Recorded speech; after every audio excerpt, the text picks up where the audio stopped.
cosmic storm. Floating on whimsical wavelengths is the norm. Dancing through the stars, chasing spectrums of light. Riding the waves that are just out of sight. I scream, you scream, we all scream for ice cream.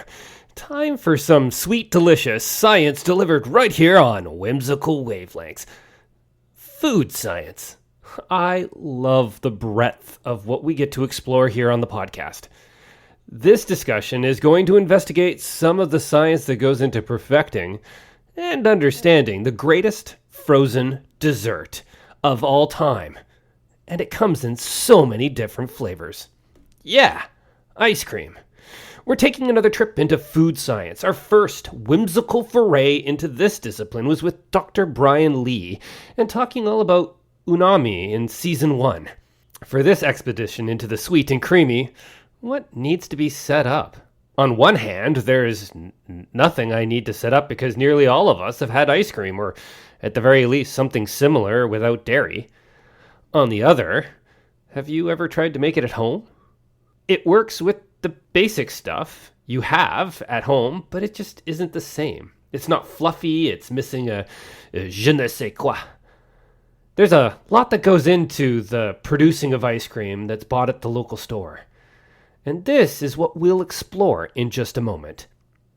There are some terms I'll introduce here and now, and we'll see if they're exactly the same. What I mean is, in the readings I came across some terms, jargon, concepts, stuff that I'd be quite comfortable using with respect to volcanoes. This is not a joke.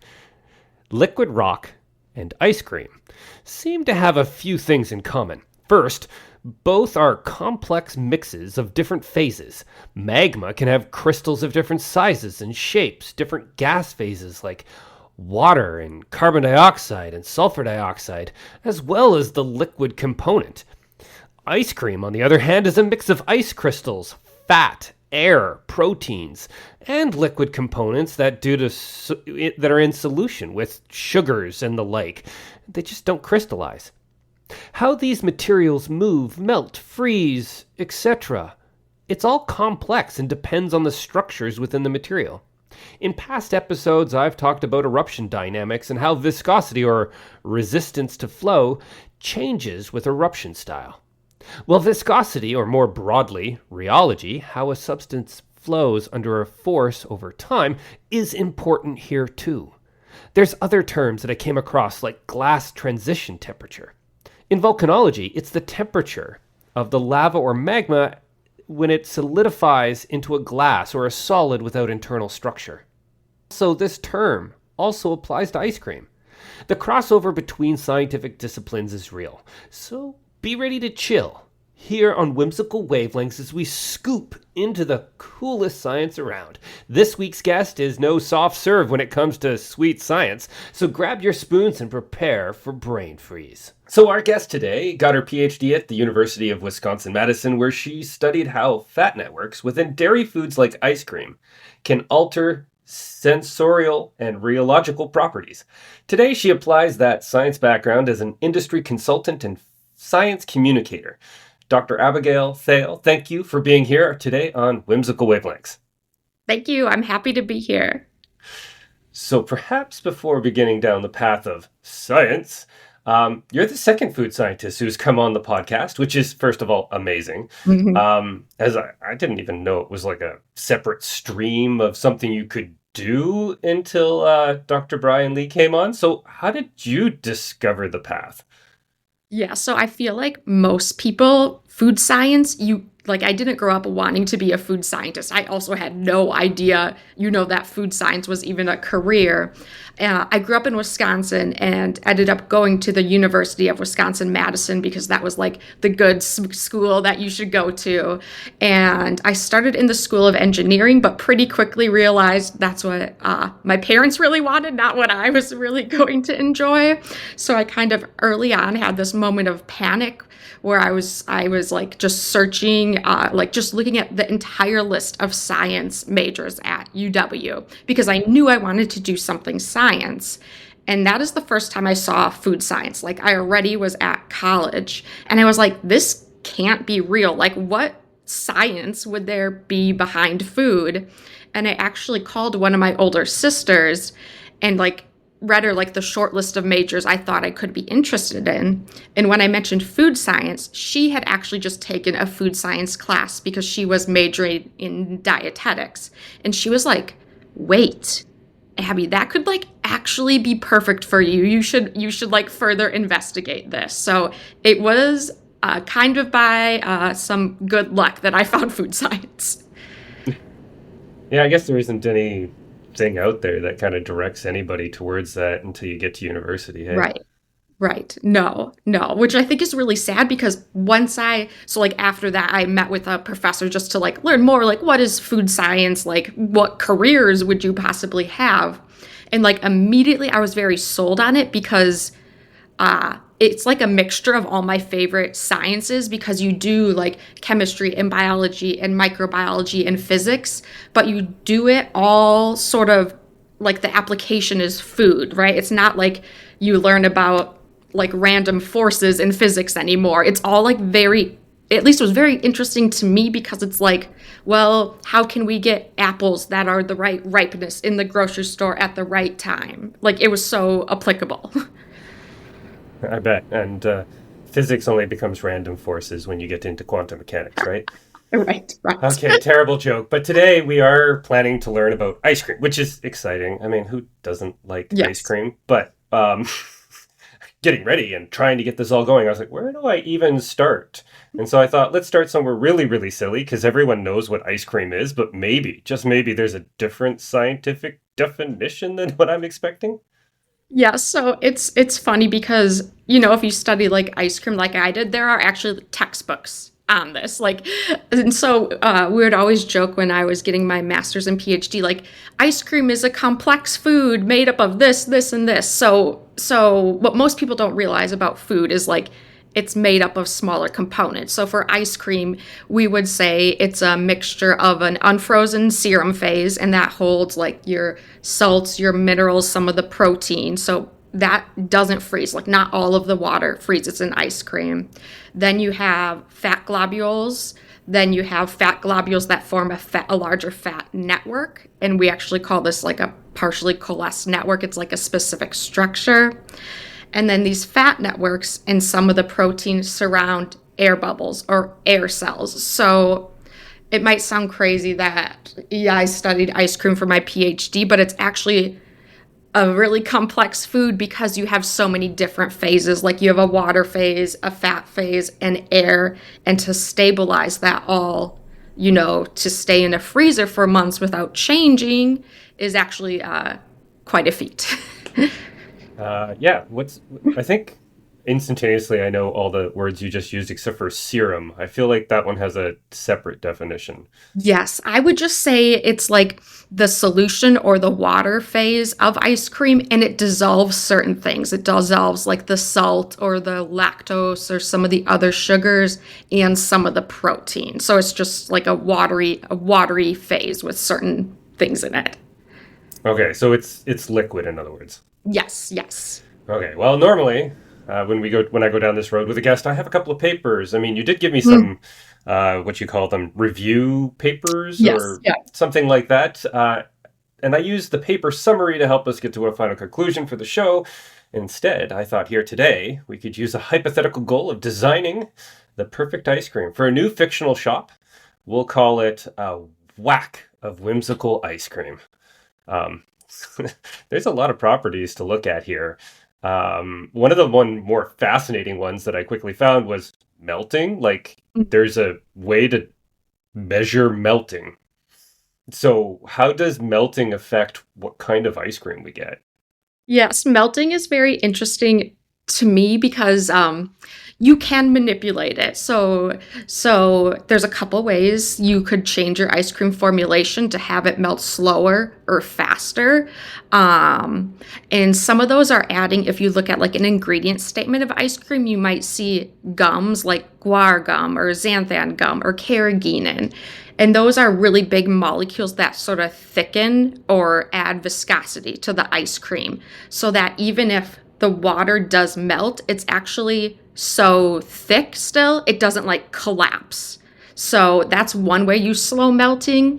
And then a second way is actually you change like the fat phase. So in milk or cream, you have just free fat globules like floating around. But in ice cream, you actually want to make those fat globules run into each other and sort of partially merge or partially coalesce to form this like large fat network of millions of tiny fat globules. And if that fat network forms, it's actually quite strong. It sort of can hold up the ice cream structure so that it doesn't collapse as well. And I would say those are the two main ways we control melting.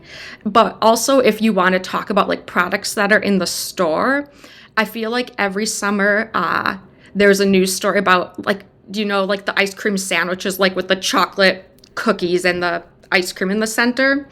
So They these don't are melt, right? And yes, then everyone's yes, complaining exactly, about that. yes, Yeah. yes. So I there's left it out in always the some sun. news story that's like, well, I put this ice cream sandwich in the sun all day and it never melted. But I mean, what happens is it did melt. There's nothing stopping the ice turning into water. Absolutely, the ice turned into water. The structure just didn't collapse because it's has a lot of those thickeners added. So it's just the ice cream was formulated in such a way that it kind of can keep its structure even once the water melts. Okay, but what? I guess I got two questions. Let's start with the easier one first, or no, the harder one, I guess. So these different ways of melting, how does that change like how we interact with it? Like taste wise, like I can imagine making it very viscous when it melts might still be good when it's cold, but as it gets warm, it probably gets pretty gross. So I would say most of these types of formulation changes, they're not done to impact our taste. Oftentimes for like they'll be done for ice cream sandwiches. You want it to be a little more thick or viscous just for manufacturing purposes because you're making these sandwiches so fast and like cutting off the ice cream so fast. You make it so that it's more easy to manufacture. So it's not it doesn't really impact our taste that much actually. Or you might do it because like I have little nieces and nephews and when they eat like an ice cream cone, it's often like a complete disaster of a mess where it's like, why is this melting so fast? So it's not, I haven't seen much where it impacts our taste or kind of flavor perception. Often it's for some other reason we would make a formulation like this. It doesn't change the texture though in the mouth. That was more where I was going than taste. So it can and it probably does, but maybe not enough that we often notice it. I know there is some studies that actually found that adding these thickeners is advantageous for hiding if the ice crystals get too big. So as you have ice cream sitting in your freezer, the ice crystals actually grow over time. And this is bad because if they reach a certain size, we can feel them on our tongue. It's kind of like icy and grainy. But if you add these gums or thickeners, they actually can cover up that iciness. So in some studies, we've actually seen that they impact texture, but in a way where it's kind of like a good insurance plan if your ice crystals get too big. Okay, that makes sense. Yeah. What about, I mean, there's lots of people, maybe not in my age group anyway, they're always like, ice cream was so much better back in the day. And I don't know if that's actually true or you're just remembering what it was like as a kid and finally getting that sugar fix and then bouncing off the walls. But is there like a fundamental change in how we make ice cream, over the last couple decades anyway? Obviously, you go back to the 50s, it's a completely different thing. But I mean, I'm trying to think if I can't think of anything particular. I just would say, because I see this from like things I ate as a kid or ate as a high schooler, it's like you always have this memory of like when you were like young or like in high school and you're like, this was the best thing ever. So I can't think of a reason that ice cream has been manufactured differently. And if anything, I feel like maybe now with like, ice cream has to be shipped via like a cold chain. Like it gets its texture is impacted detrimentally if it gets like too warm and melts and then is refrozen. And I would guess today with like all the technology and tracking we have, that honestly maybe like the quality would be even a slightly higher just because it's not getting a lot of temperature abuse or that type of thing. That makes sense. I guess there's like an actual testing regime to measure melting, right? To make this quantitative.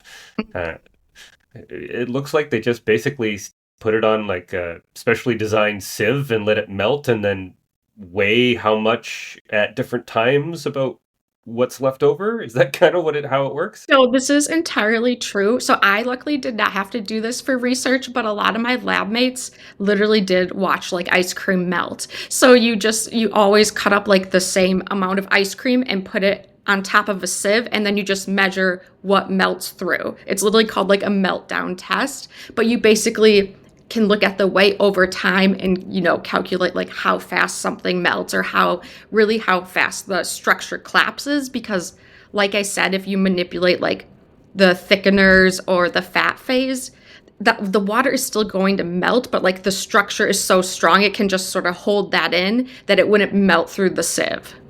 Right. And I guess that's a standard sieve size as well, Yes, like the yes, openings no. and everything else. Of course.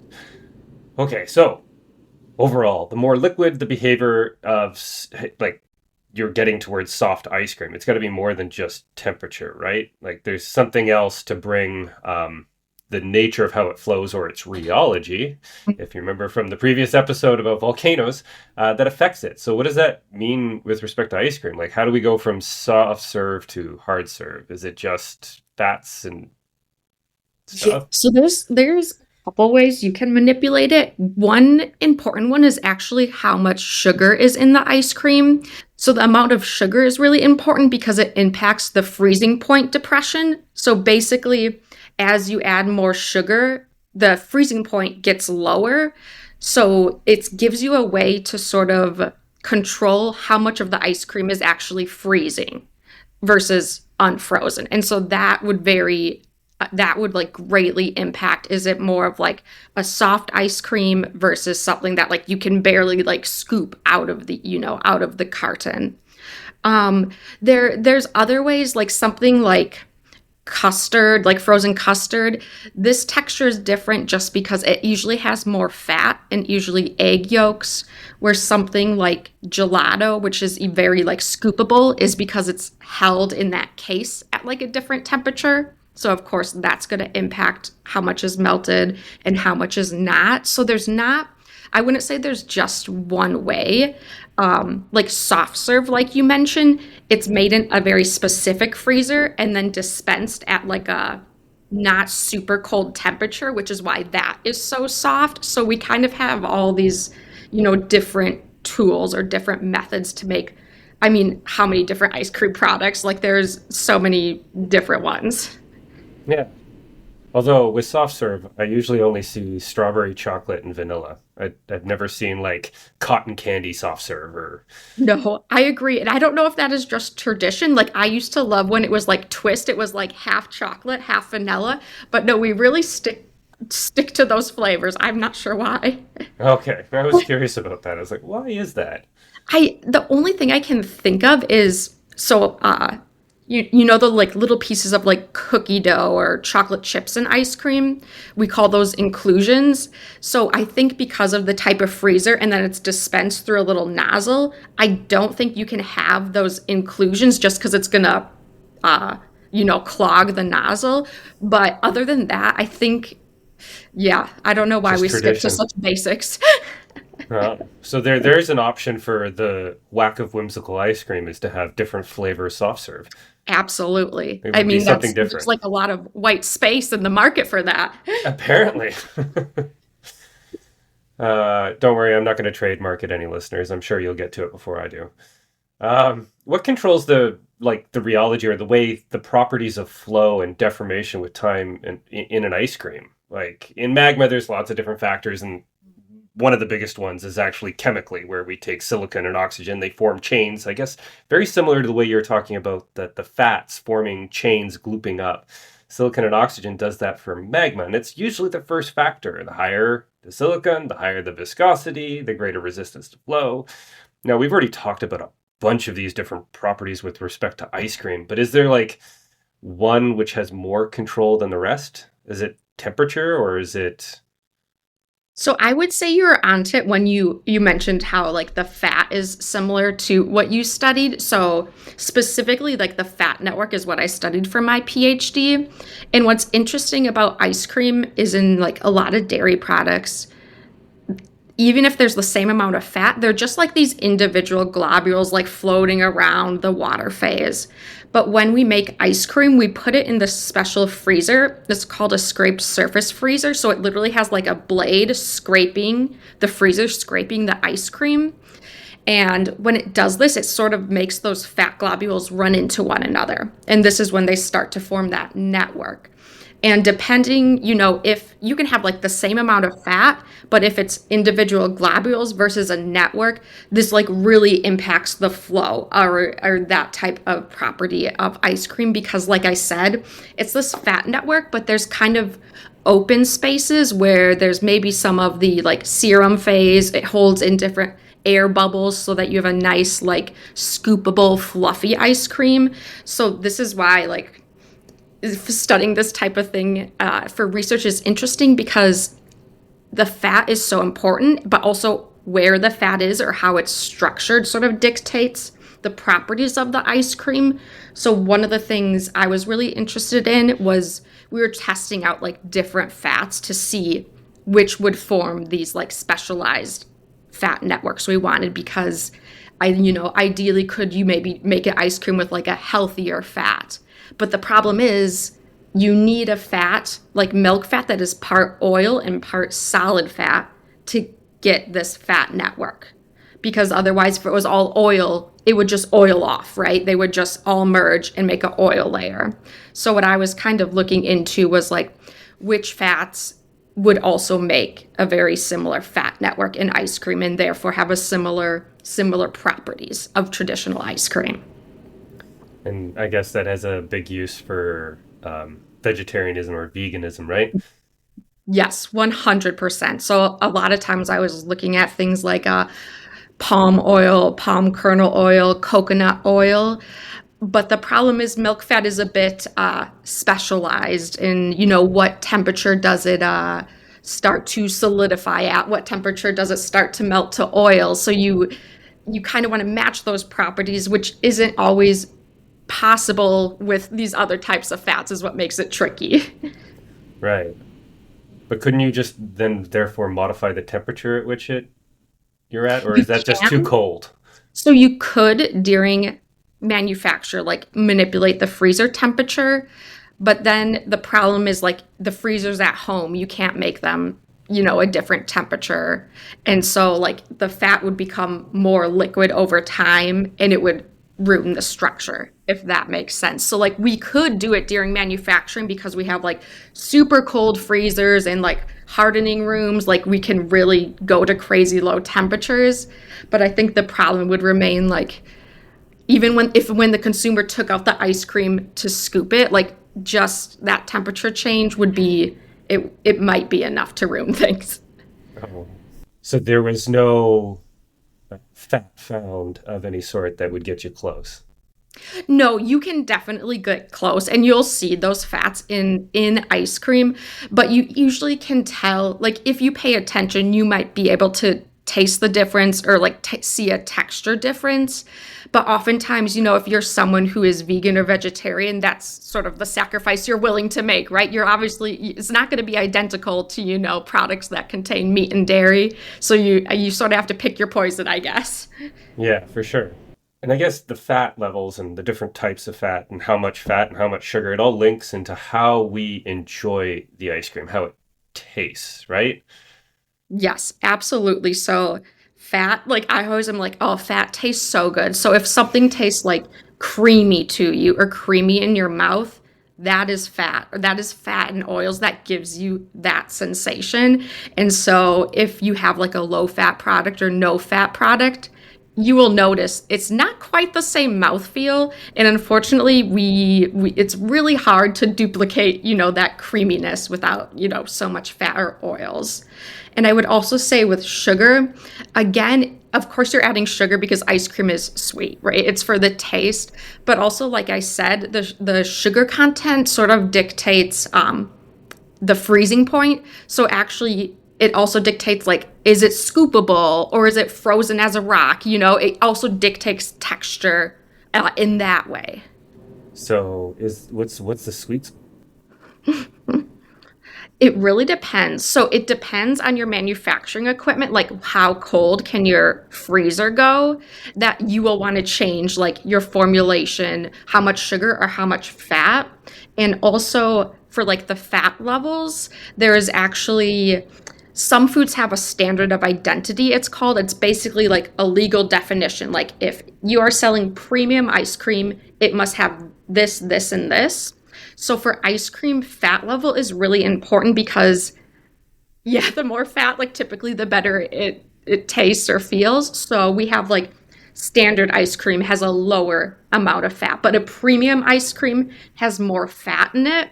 But you'll also notice these tend to be more expensive because the fat is an expensive ingredient. So if you go to the store now and look at ice cream labels, you might see like standard, premium, super premium, but that is really referring to a fat level. I always thought that was referring to an air level, like how much air bubbles are in it. No, but that brings up a good point. So we haven't really talked about the air bubbles. So controlling the air, we call this overrun or the percent of air injected into the ice cream during manufacture.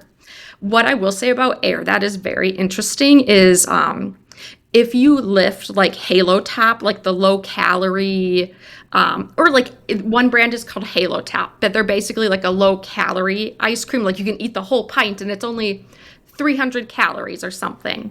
So if you pick up a pint of that and a pint of like Haagen-Dazs, which is like 5 ingredients, like really high quality ice cream, the Haagen-Dazs is going to be way heavier than the low calorie one. And one of the reasons is because air is calorie free. So like if you're eating low calorie ice cream, you actually just paid for like a lot of air. Okay, but what about, I don't know where I heard this, and I did not remember this until you just mentioned about premium versus low quality ice cream. But those 4, I guess they're a gallon tub in the States. For me, it's a 4-liter tub. And I always got told that it has way more air, and that's why it's so much cheaper. I don't know if that's true. No, I would confirm this. So I agree. I that was the ice cream we always got as kids. It's in like a big clear like plastic circle, like like a gallon we would get. And it is, if you look at the price, it is way cheaper. That also has a lot of air. Yes. Okay. So what I was told was at least somewhat true. Yes. More complicated, but it's still true. Okay. Yes. It's also probably lower in quality fat than. Yeah, I would say the ingredients are probably lower quality, but also the quantity of air. They put in max air because you're just filling the volume of that gallon, right? You just got fill it up and then, with, the lowest price point you can. Right. But it did make it kind of fluffy. So I guess filling it up with air doesn't necessarily ruin the experience. No. I think it all depends what you prefer because adding more air does make it fluffy. Like the air cells breaking up the rest of the structure is what it's like whipping, right? Like whipped cream, right? That's what makes it more like soft and fluffy. So I'm not saying it's worse. There's probably people where that's like their favorite texture of ice cream. And for them, that's great because they're saving a lot of money.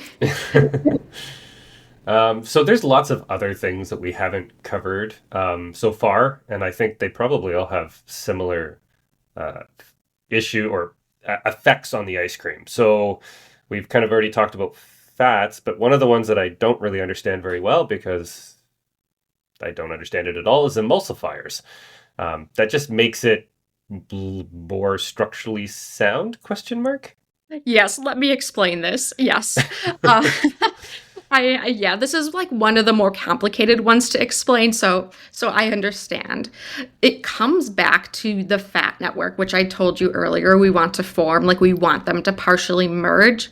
So the reason that you'll see nowadays a lot of ice cream has emulsifiers added. If you look at the ingredient statement, that's like monodiglycerides, egg yolks, lecithin. Those are emulsifiers. And we simply add these molecules because they go to the surface of the fat globules. They sort of absorb there, and they make the fat globules more prone to partially merging. They make it easier for those fat globules. If they run into each other, they're more likely to form this fat network, which, like I said, is really, really important in the structure of ice cream, or to make like ice cream that doesn't collapse very quickly. And so especially nowadays where like ice cream might, sit in our freezer for a long time, it needs to be really stable. You'll see these types of emulsifier ingredients added. Okay. That makes sense. Yeah, things tend to sit in my freezer for a long time, especially if it's not summer. Like if it's not summer, the ice cream sits there for months. No, I guess the absolutely. emulsifiers are the reason why it still tastes not rock hard solid. In Yes, no, they help. bending They spoons and stuff. Yeah. Okay, but all of that kind of we've talked about them, but we've kind of skipped over ice crystals to some extent, other than they're there. I mean, ice is part of ice cream. It's in the name, so I assume they're still always there and they're always required. Yes. So ice crystals, it is kind of funny. We didn't get to ice crystals until later when it's like we're talking about ice cream. No, Yeah. ice crystals. So ice crystals are really, really important to control. And so when we manufacture ice cream, like in that scraped surface freezer, another reason that blade goes Hang on a around. second. Scrape surface freezer is not. I should have picked up on this before. I have no idea what you're talking about. Oh, yes. Okay. It's just a special type of freezer. It's kind of like a long barrel, and you put the ice cream mix in it, which is a liquid when you start. And then you freeze it while like a blade is going around and scraping it off the barrel. So everything Okay. is always moving, like always being scraped off the freezer. And you do that until you reach a certain temperature. So that's called a scraped surface freezer. It's just like a special freezer used for ice cream products. And like I said, that was important to make the fat network because it gets like all the globules moving and, running into each other. But another reason you always want that blade going around, or we call it a dasher sometimes, is because you want to keep the ice crystals as small as possible. So the blade sort of mixes everything so that the crystals can't grow bigger and bigger. They're sort of disrupted before they get too big. And so ideally, when you manufacture ice cream, you try to make extremely small crystals because they only grow over time. And especially if someone like you keeps your ice cream in your freezer, the ice crystals only get bigger. That is the only way they're going to move. So that the quality can only go down. So you want to start with crystals as small as possible. And that's only because our tongue doesn't detect the crystals at a certain level, where if they grow over time in your freezer or at the grocery store or whatever, eventually the texture is negatively impacted. And so it tastes more like coarse or icy in our mouth. And that's because, so I don't know if you know this, but like our freezers at home, they actually temperature cycle. It's not always the same temperature. And what happens to the ice crystals is, of course, when your freezer warms up, some of them melt. And when they melt, what happens is the big crystals will grow at the expense of the small crystals. So basically, the melted water only makes bigger crystals grow and the small ones leave, which, like I said, makes a very bad texture for when you eat the ice cream. Right. Well, here's a really nerdy question. Mhm. Diffusion. Yes. Is that part of adding the fat, is to reduce how the water can travel through and create bigger crystals? No, that is definitely helpful. So like the fat can absolutely disrupt diffusion. Also, the thickeners, so like the hydrocolloids or gums, these are sort of really long molecules where they can grab free water and kind of bind it, which means the water can't diffuse to build to the water crystal. So, like when I'm working with a client and formulating an ice cream, a lot of them say want to get rid of the thickeners because they want a shorter ingredient statement. But I always tell them, like, these gums or thickeners are your insurance plan, right? Because your ice cream, somewhere along the shipping, the grocery store, the consumer is going to be temperature abused. And if you want a consistently good texture, you want to add these types of molecules to sort of grab and bind that water. Okay, so that is okay. First off, diffusion, for those who are following along and don't really know what that means, it's the process of chemicals or elements traveling across something without force. They just kind of diffuse. It's a bit like quantum mechanics in some respects, but they travel like capillary action through to where they want to bind and form different things, in this case, crystals. I guess what you're describing, though, is a bit of trying that to and fro between kitchen chemistry and like the requirements of a modern world with world supply chains and stuff. Yes, absolutely. And a lot of people will say, well, like, I make it in my kitchen with 5 ingredients, and that's great, but you also don't have to ship it anywhere. It doesn't sit in a warehouse.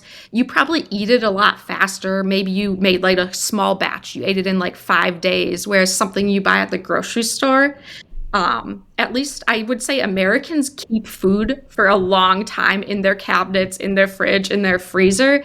And so, as the food company, you don't want the consumer to have a bad experience. So you try to formulate the food to be, good for an extremely long time now. Right. That must be frustrating, or at least awkward on your part when you're dealing with clients, though, right? Like that's where you get to use your knowledge and be like, Yes. okay, who's the end user here? Is this like Mhm. a small little mom and pop ice creamery where you're producing it and serving it within a week, or Mhm. is this like shipping across the country? Yes. And I feel like, in so many aspects of our life, we sort of understand there is science behind it. But I think because no one knows about food science, sometimes people innately get upset if you say like there's science behind food because they are like, no, food is natural and we just have it. Why are you like messing with our food? And it's like, no, you could not even comprehend, like, humans have been using science to create different foods and breed foods since humans existed. But it's kind of this weird disconnect sometimes. Yeah, I can totally see that.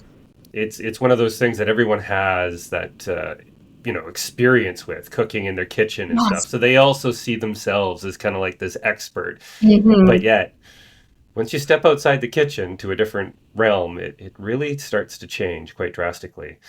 So I think we kind of covered everything that I wanted to cover, and at least I think I understand it. I still haven't quite in my head been able to piece each of them into like Mm. structure into my head, like the structure of ice cream. We've got all these different pieces, but I'm having a hard time in my 3D brain visualizing Mhm. how that structure comes together. Do you have anything that can help me?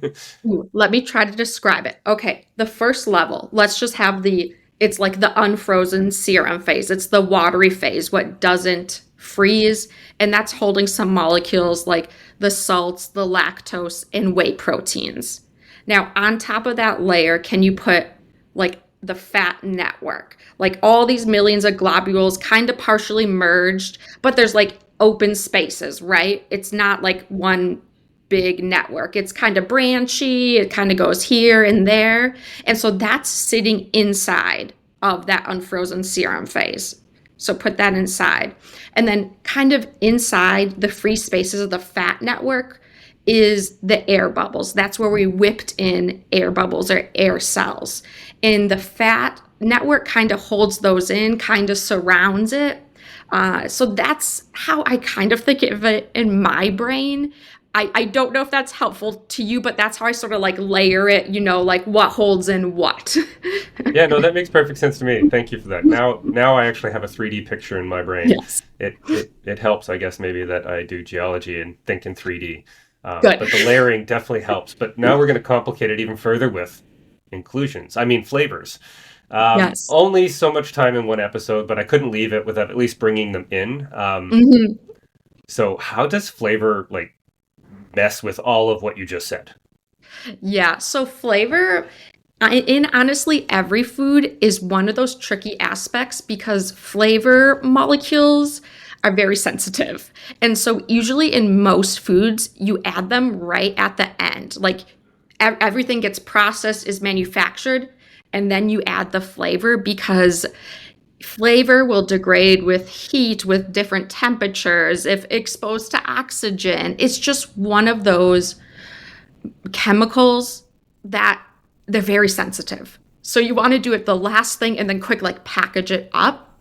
The one thing that I always notice that people seem to misunderstand about flavor is that they think taste and flavor is the same thing, and they're not. So flavor encompasses taste, but actually what really dictates the flavor of food is our nose. So those flavor molecules have to get to our nose and we smell them, and that's really what makes food enjoyable. And you know this if you've ever had like a cold and you have a stuffy nose and you're like, oh, I'm not hungry, like food doesn't taste right. You are still tasting it on your tongue, of course, your taste buds are working. The problem is you can't smell. And so flavor, I'd like to say, is a mix of like taste, smell.